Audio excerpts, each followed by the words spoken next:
it's really hard to determine whether this theater that we've seen over the past couple of days, whether that has been beneficial from the US perspective or not, because we have no idea what the end game is. And our diplomats are frantically trying to figure out what is it that the US wants Greenland to do and Denmark to do.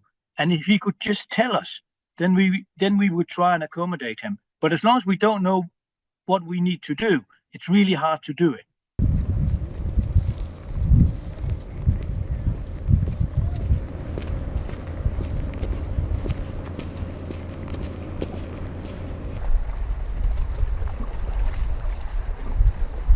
But now Trump has scared most Greenlanders away from this idea about a closer relationship to the United States because they don't trust him, because they see how he treats Denmark, how he treats Canada, and so on and so forth. And do you really want a friend like that?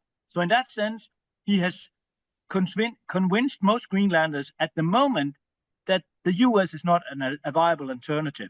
And therefore, he's pushed us together inside the current construction.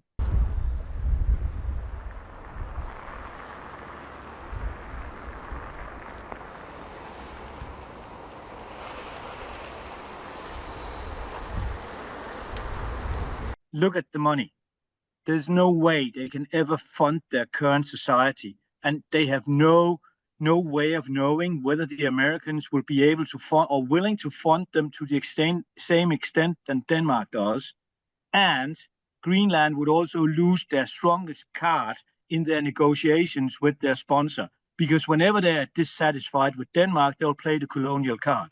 They can't do that with the US, so they'll lose their strongest bargaining chip.